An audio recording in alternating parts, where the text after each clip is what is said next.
Alright folks, today we're going to be talking about two types of graphs, histograms and box plots. Make sure you have your class examples for day 4 as well as your calculator ready. We're going to start off like we have been doing by covering some vocabulary that is helpful for what we're going to be talking about today. So to start off with histograms, the word distribution specifically means a function whose values are frequency. Relative frequencies or probabilities can be percentages using those relative frequencies. Mutually exclusive or non-overlapping events. Basically, we're separating into different categories and people can't be in more than one category at the same time. So a histogram is specifically a special type of bar graph. With bar graphs, a lot of times we have spaces between our categories. Histograms will always be smushed together. Now the reason they're smushed together is because a histogram specifically has an x-axis that is numerical instead of categories, and it's equal intervals of those numbers. So it'll go from like 10 to 20, 20 to 30, 30 to 40. It will never change values. So they're smushed together because where one stops, the other one picks up. Okay, so bar graph, but smushed. We can have frequency histograms, like we had those bar graphs, but we can also have relative frequency histograms with either the decimals or percents of the representation of the frequency as well. So, to kind of get an idea what they look like before we do the activity that you see on your sheet, here we've got a couple of different histograms. Histograms because they look like a bar graph, but along the bottom here you've got the numbers, and you'll notice what I want to point out here is a big difference between bar graphs and histograms. A bar graph we label the space because it's saying this whole chunk is the category of this, but with histograms we number the edges. This says that from 0 to 5 we're counting all of those.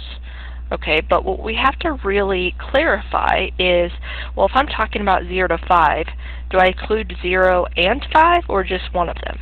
Okay, and how a histogram works is always we're including the left side. Okay, so 0 to 5 gets 0, 1, 2, 3, 4, all the way up until 5, but once you hit 5, that's going to be in the next group, that's from 5 to 10. You'll see right here they represent that as 0 included, where the 5 is not. A lot of times I will use interval notation and use a bracket on the left and a parenthesis on the 5. Okay, it's talking about an interval. I like interval notation for that reason. Okay, so let's look a little bit more into detail about what's going on for these particular histograms. So it says we've got congressional data here, and it's talking about the number of representatives in Congress.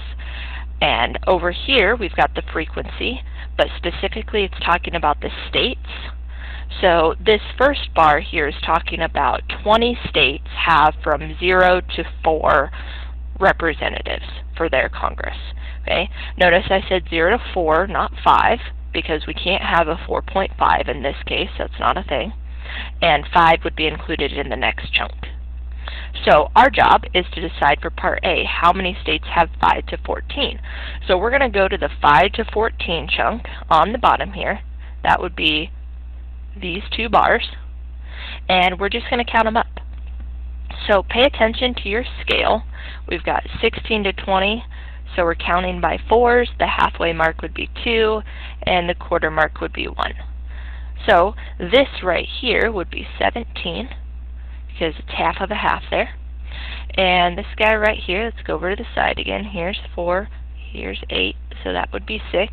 That means this right here should be 5, and we just have to add those together. So 17 plus 5 gives us 22, and we're talking about states.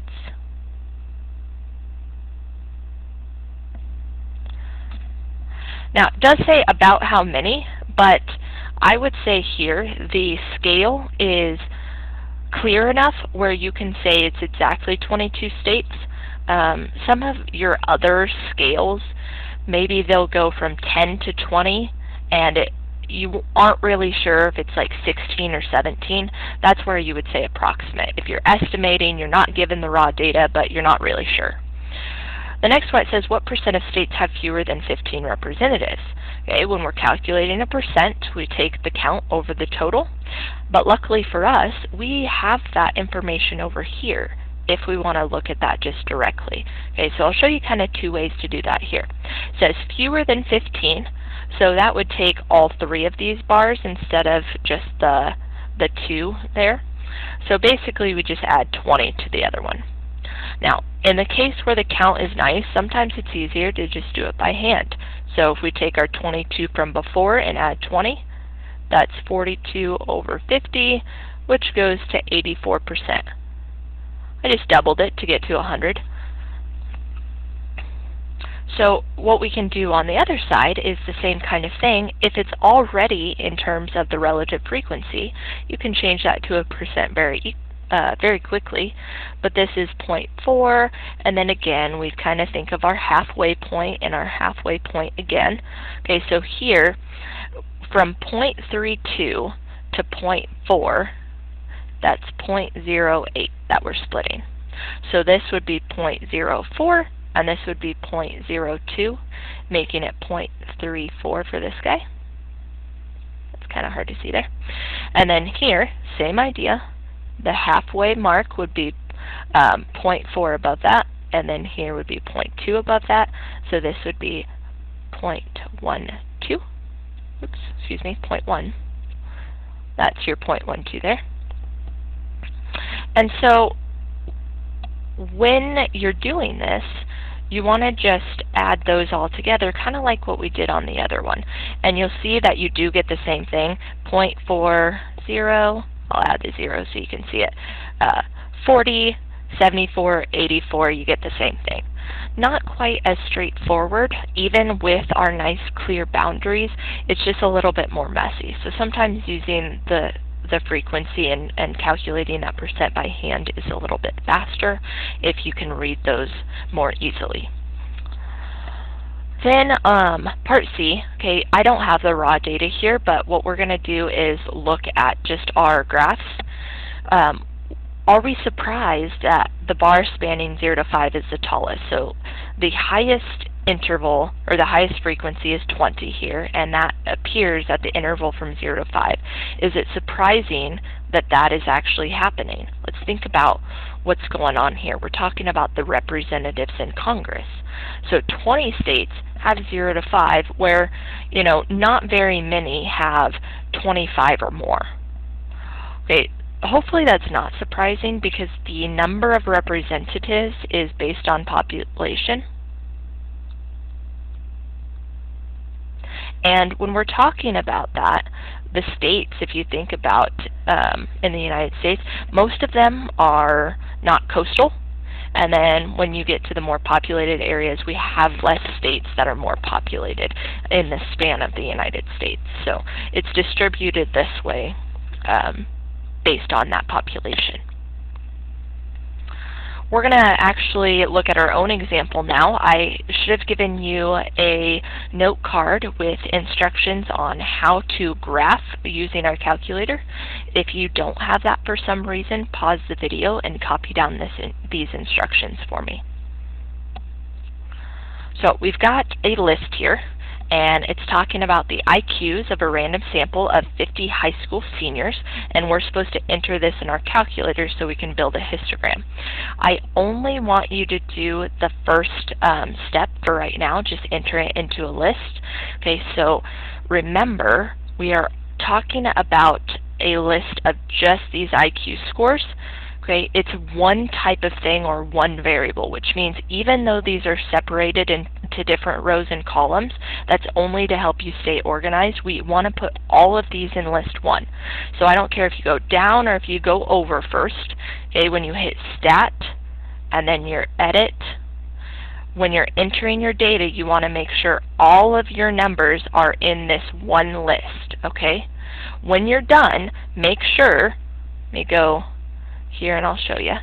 Make sure that your last one is at 50. That makes sure you have 50 numbers. And double check each of these numbers, because if you mess up even one, you won't be able to follow along with us. Okay, so pause the video to do that, please. Okay, but now it says on part A we're supposed to find the one variable statistics for the list and answer some of these questions based on those. That's your step 2 on your note card. And to do that, we hit Stat, over to Calculate, which is this tab on the right here. We did this before. And then the one variable statistics. Now on your note card it says maybe we'll use 2 variable statistics. That's not for this, because we're only talking about IQ scores. But some types of graphs are 2 variables grouped together, so we'll use that later this chapter. So go ahead and hit Enter. And then make sure it's on list 1. Like I said, sometimes this screen doesn't pop up, but you just have to hit Enter until you're done. So here we are, we've got our information, and what we're going to do is just fill in all of these questions. So first is the sum of all the points. Now I didn't talk about this last time we did our computer, but we just learned about sigma, or did our calculator work, but we just learned what this sigma notation means. So this says the sum of all our x values. So we're just going to take this number and plop it in that first line, 4,938. But every time we're talking about stats, we want to make sure we label it if we're talking about something that needs a label. Here, it's the IQs. So we're measuring that in IQ points. Then our mean, remember the notation for that is this X bar. So 98.76 IQ points. The median, remember you do have to scroll down for a little bit. And there it is, 100. And the range we have to work for. Okay, you've calculated range before, hopefully, but that is your max minus your min. And those are actually in here as well. Sometimes you can see them from the table, especially if it's organized well. This one, it's a little bit messy. So with here, it organizes it for you. The minimum's there, 72. If you scroll down a little bit, you'll find the maximum, 125. So we got to take 125 minus 72. That's 53 IQ points. And that's going to be helpful for us. So make sure you jot down that 125 and that 72, because it helps us set up our graph. So now we're going to talk about graphing, and I'm going to talk about graphing both by hand and using your calculator. The reason I'm going to show you by hand as well is because sometimes, honestly, it's faster. It's more efficient to just do it by hand than to have to type the stuff in your calculator to finish those steps. Okay, so we're going to do part B if you are doing it by hand. If you're doing it with your calculator, this step you really don't have to do. Okay, so let me show you here. If you hit on Stat and you look right below Edit, you see a Sort A and a Sort D. That's for sort the list ascending, so go from smallest to highest, or sort the list descending, going from highest to lowest. We always want to do the first one, ascending, and then you want to type in list 1. So L1 is with 1 here. If you hit second and then that, it'll pop up. Then you hit Enter, and it says done. It just did the job for you. If you go back now, hit Stat, and then Edit, you'll notice your list now has changed from lowest to highest. Okay? So what we're going to do here, if you look at this next instruction, it says make a histogram on your calculator with a bin width of 10. This bin width just means your X scale is counting by tens. So along the bottom you have a distance of 10. And what we're going to do is pick a minimum value and a maximum value for our graph based on the numbers we had. I said that the maximum and minimums were going to be helpful for us. Ours is from 72 to 125. But we want to count by nice values. It says we're counting by 10. So it doesn't make sense for us to go from 72 to 82 to 92. That's strange. Round it off to a nearest 10 or a nearest 5 to make your life easier. Okay, so let's go with the 70 IQ points for the minimum. And then if we're counting by 10, that would mean we're going up to 130.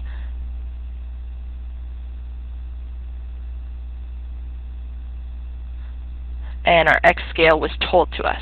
A lot of times I won't tell you what to count by, and if I don't, look at your range.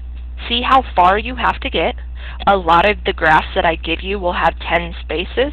Divide that by 10 and count by that. But again, use nice numbers. Don't start at a weird value, so they're kind of more standardized, I guess. Alright, so we're going to graph this, and here's some things that are going to show up. Okay, just like when we dealt with a graph before, it was a bar graph last class, we still want to have a title. We're going to start with distribution of, because it is measuring frequency here. We want to make sure our axis is labeled on both sides, equal increments here. Okay, that's standard regardless of whether it's a histogram or not. And then we want to make sure we're accurately drawing our bars to the right height, put a source if there is one. We don't really have to worry about legend in this case.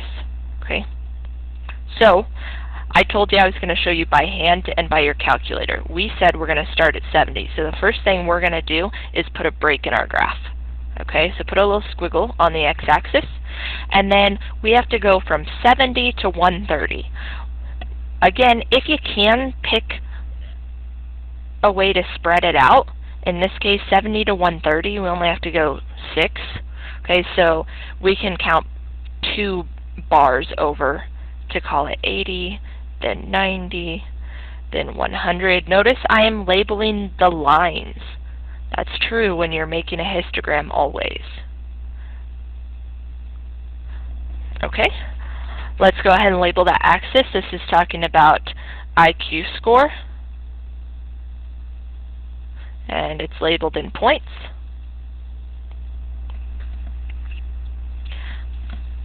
Now, we have to think a little bit when we're talking about the y-axis. The y-axis is talking about frequency here always, and our frequency is measured in students in this case. It's the number of those seniors who have each of these IQ scores.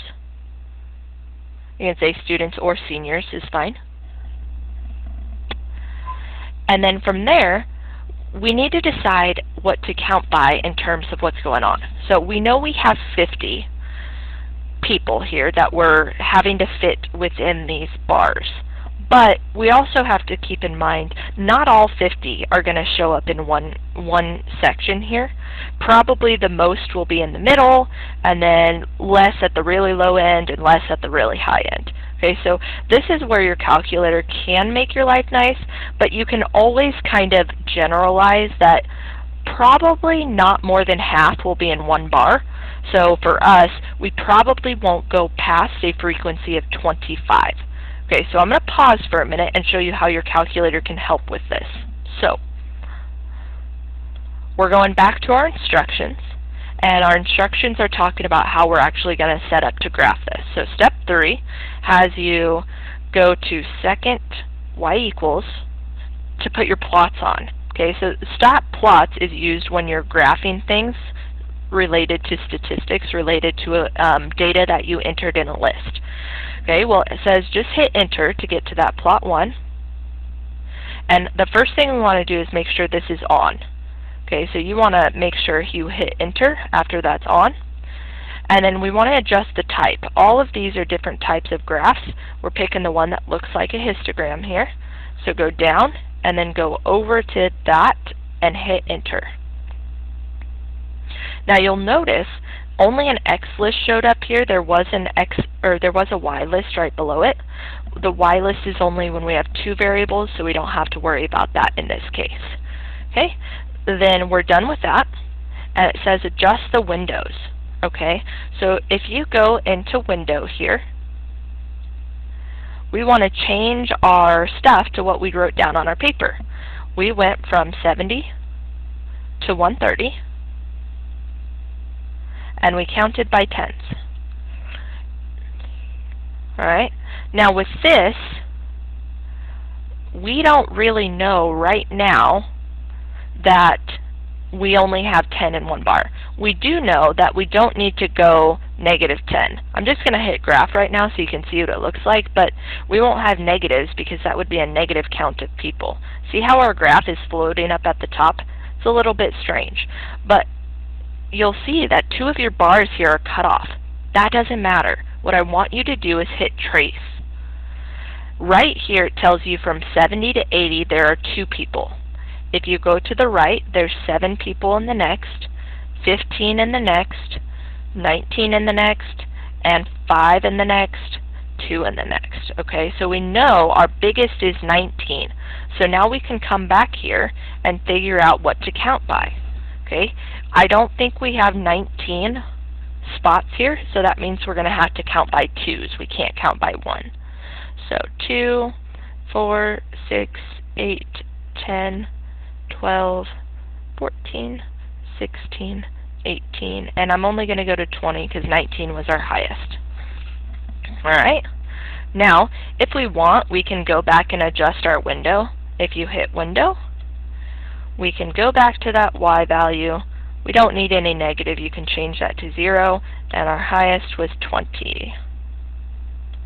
And then when you hit graph, it shows up more nicely.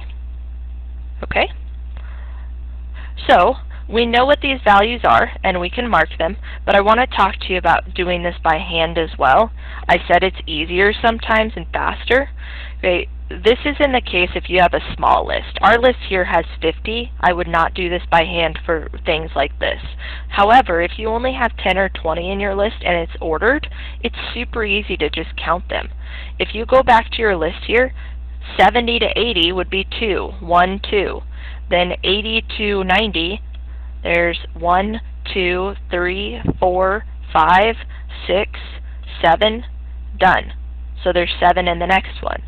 90 to 100, you remember you count the left, you don't count the right. So there's 1, 2, 3, 4, 5, 6, 7, 8, 9, 10, 11, 12, 13, 14, 15, don't count that one, you're done.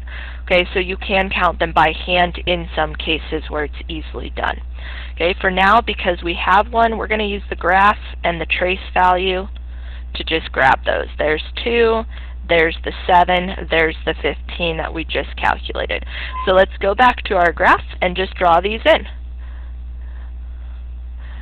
The first one was at 2, so draw your little bar and shade it down. The second one we said was at 7, so draw your bar across. Draw your edges for me, shade it down. The next one was at 15. Draw your bar, your edges, and then shade it down. Don't spend a lot of time with your shading. It doesn't have to be solid. Okay, just draw some lines on there. Let's go back to our calculator. The next one, if you hit over, is 19, and then after that is 5. So 19 here.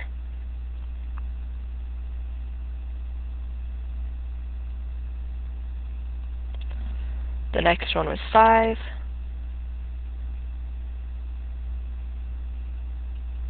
And finally, that last one is 2.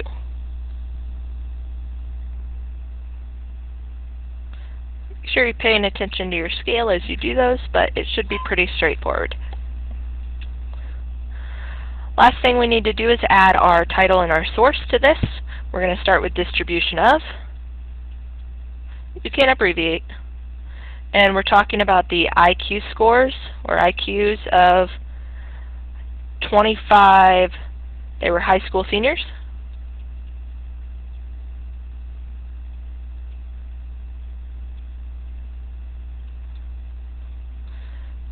Okay, you want to include distribution, and you want to include basically your x and y axis, what's happening.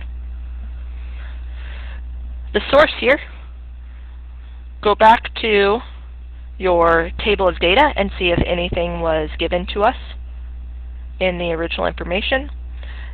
Doesn't really say where it comes from, so in that case we just write unknown.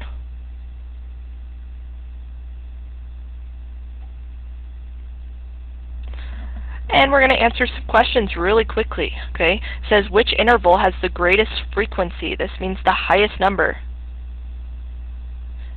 or the tallest bar. for us, it was the frequency was 19, but it asked for the interval.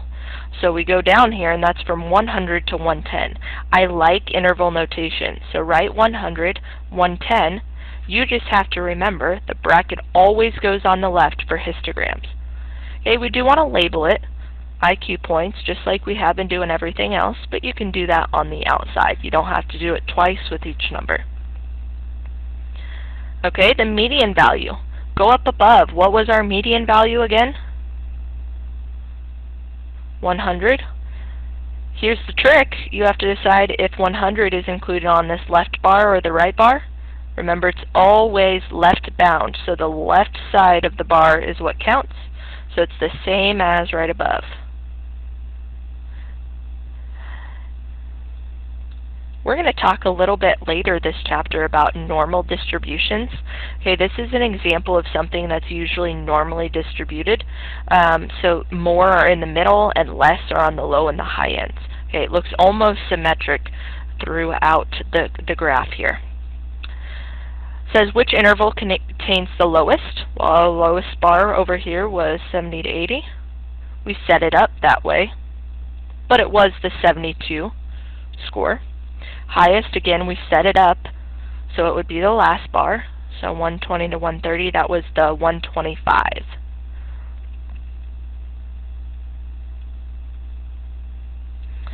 Alright, like I said, sometimes on your homework I'll let you pick the bin, so I'm just going to show you what this looks like if we would have chosen a scale of 15 instead. I'm going to go back up here to the window and change this to counting by 15s. And then hit graph. Okay, you'll notice our bars went up. If you're spreading out how far the bar is, how many scores get counted in there, a lot of times the bars get taller because there's more scores that are involved in there. Okay, so fatter this way, but they get higher. In general, we want to make the bars where we don't have super long distances. We want to have multiple categories so we can notice trends in our data even with a graph representation instead of a table. Alright, you will have to look at some histograms and answer some questions, so this part is for your homework. Okay, we talked about symmetric. Like that last one, the two sides have approximately the same shape. It wasn't exact, but pretty close. Skewed is where you have more data on one side than the other. So you have all of your bars to the right side or to the left. Okay, so what we're going to do is look at some examples so you kind of have an idea of what this looks like when you go to do your homework. Okay, so you'll notice most of the data is on this side, but there's some over here.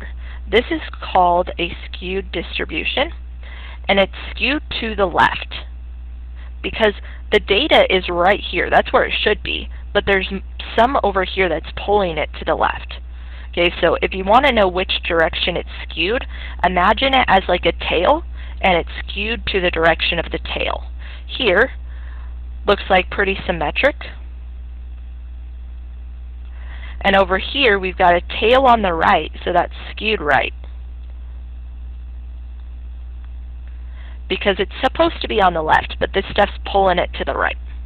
Okay, so you will have some questions where you're asked to describe the distribution, and that's how you do it. Symmetric or skewed one direction. You may also have to estimate some things with, here is a histogram that's actually double-sided. You've got males and females for the United States population. So in 1980, which is where this graph is, which age group had the least population? You can see easily that's the 85 plus. Give an estimation as you go drag this down all the way, and maybe 0.8 million here for that side. And this side, it looks like right around 2, so maybe about 2.8 million. Okay, these ones will be approximate because we don't have a scale that's good enough for us to really determine exactly what it is.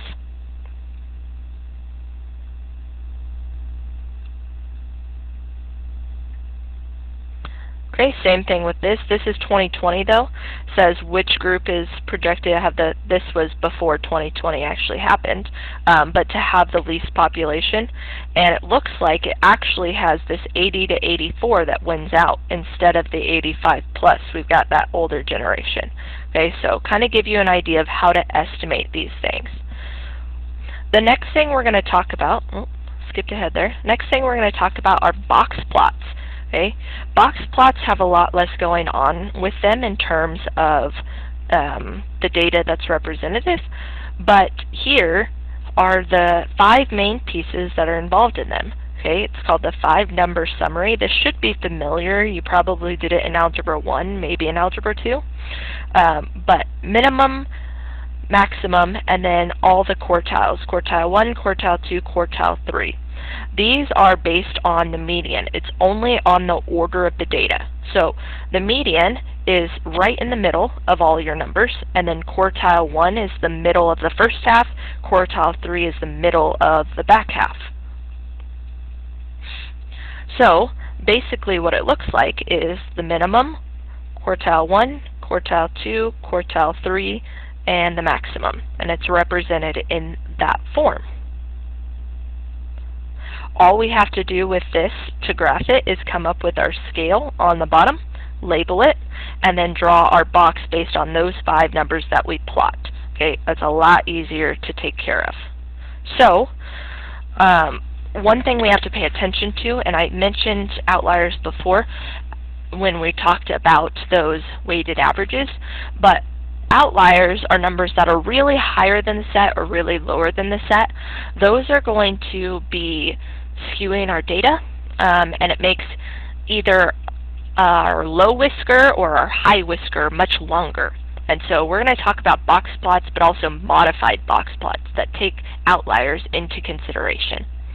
But mathematically, an outlier is any number that's less than quartile 1 minus 1.5 times the IQR, or on the high end, any number that's greater than quartile 3 plus 1.5 times the IQR. Okay, so I want you to pause the video and jot this down on a note card for me. You don't need the definition, just this part.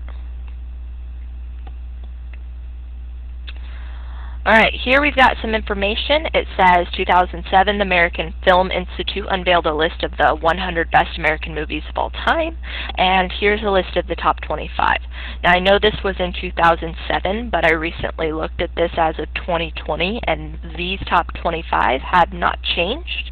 Okay, so we haven't gotten any more quality movies, I guess, in the time from 2007.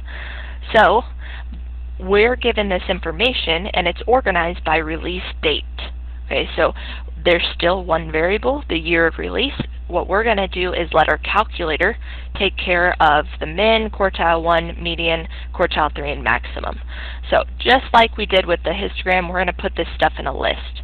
Okay, so what I want you to do is go to your list, hit Stat, Edit, and go up to List 1. Remember how to clear these out.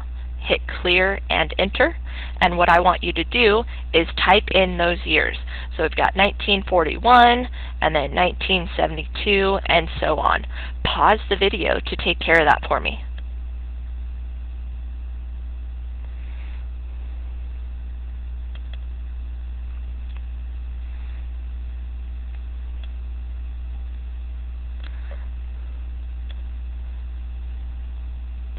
Alright, after you type them in, make sure you double check it. That's super important, again, because if you're off by 1, nothing will match up with what we're doing in class. So if you didn't double check them, pause again here to make sure they all match. Okay, but from here we can do step 2. We can calculate our statistics. So Stat, over to calculate the one variable, because one list, Enter, Enter, Enter, Enter. Alright, what we're going to do now is go ahead and just jot down these numbers. You will have to scroll down to get the numbers you need, because we're looking for min, quartile 1, median, quartile 3, and maximum. We've got them all right there for us, which is nice.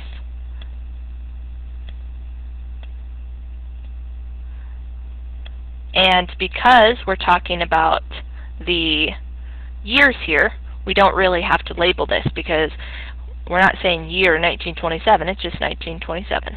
So go ahead and jot those down for me.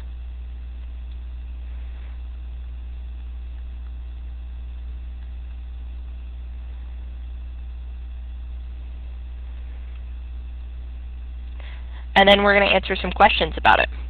First thing it asks is to check if there are any outliers using that information from our note card on outliers. Okay, so we want to check the low end and the high end. Here's how I want you to write them. Low. We're supposed to decide if the Q1 minus 1.5 times the IQR is lower than the numbers in our set. Okay, so what we're going to do is first calculate the IQR. So quartile 3 minus quartile 1 is 1970 minus 1941.5. Okay, that gives us an IQR of 28.5. Do that first so that you can plop that number into both of these.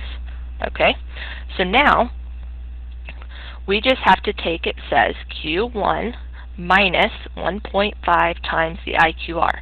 Let's fill in those numbers. The Q1 was the 1941.5, and we're supposed to subtract 1.5 times 28.5. Type that in your calculator for me. Should have gotten 1898.75.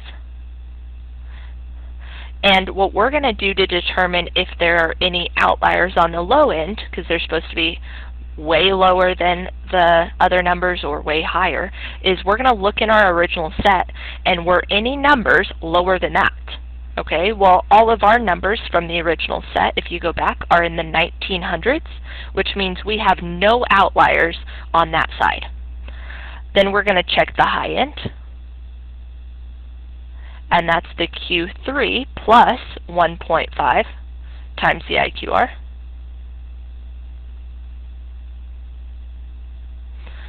And Q3 was our 1970. And we're going to add 1.5 times that IQR. We already have 28.5. Type that in. We get 2012.75. Again, we're going to look at our set and decide were any numbers larger than that. Again, all of these are in the 1900s, so we're good. So basically, you're checking if all of your numbers are between those. And they are, so there are no outliers. I said that we were also going to take into consideration outliers in the box plot itself. Okay, so we're going to talk about drawing a box plot. Okay, with our calculator, it can be done pretty easily, but honestly, the only time I'm going to use my calculator for box plots is for this, checking for outliers. Otherwise, it's way easier to just do it by hand because we have the 5 numbers that go on it already. Okay, you don't need your calculator for this, but let me show you how to do it. So, with our note card, we know after we've done the statistics, we can hit second y equals and plot 1 to go choose the graph size. We already have our plots on from before. You shouldn't have to adjust that. But if you go down, there are 2 types of box plots. There's one that has some dots with it and one that just looks like a normal one. You need to hit over until you see the one with the dots show up. I know it looks like you're going to go down, but don't go down, just go over. And then hit enter. That's the modified box plot. You don't need to hit anything after that. The next thing is to adjust windows, but I'm going to show you a shortcut for this. Okay? Zoom 9. Okay? You're only going to use this for box plots. You're not going to use it for anything else. For histograms, you want to set your windows by yourself. Otherwise, they do weird stuff. But if you hit zoom, and I'm just going to show you if you go up here, oops, go down, sorry, to 9, it says zoom stat, and that fits it automatically to the statistics. And then your box plot shows up. You don't have to adjust your window, it does it for you. But only do this for a box plot. Now, because we used the modified box plot, outliers would show up on this graph if there were any, so no again. And this is really going to be important when you don't have to do it by hand. It just kind of lets you check yourself. So now we're going to draw one. And like I said, it's easier to do it by hand. The first thing you're going to do is draw a scale. At the bottom, give yourself a little bit of room to put a label underneath, but draw yourself a horizontal segment. And we know our minimum is 27, and our maximum is 1993. So what I'm going to do is start at probably 1925, again because I don't like to count by weird numbers, and then count by tens from there. That'll get me to 1995. So 1925, 35, 45, 55, 65, 75, 85, 95. Go ahead and label that for me. This is talking about the release year. Okay, so make sure you put that underneath there. Pause the video if you need to catch up, but I'm going to move on. To do this by hand very easily, all you have to do is pick a height above this axis, and we're going to float along it, and we're going to just plot dots on these numbers. So 1927 is first. That would be right here, and I'm just going to plot a dot above it, and this is the height I'm choosing. So all across, I'm going to match that height. So then 1941.5 is next. That's about here. A dot at the same height. Then 1958 would be about here. Then 1970, right on that little dash. Notice I put little hack marks halfway. That's just for accuracy. You don't need them. And then 1993, almost at the edge here. Now, what we're going to do next is draw our box. Okay, our box takes the middle three dots. So what we're going to do is draw a line below and a line above. Use your straight edge for this so it looks better than mine. And then go straight down through all of these pieces. And there's your box. From there, do a straight edge out to get your whiskers.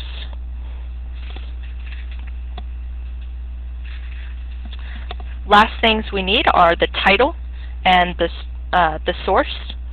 With this, the title, this is not a distribution. Okay, distributions are measures of frequency. We are not measuring frequency here, so don't put the word distribution. We're just going to say release years for the top 25 best American movies of all time. That's what we're measuring. And then the source, it was told to us in the beginning, the American Film Institute. This 2007 you can put in the title or the source. It doesn't matter to me. You could say in 2007 up here, or you can put it in the source. Just put it somewhere if you would.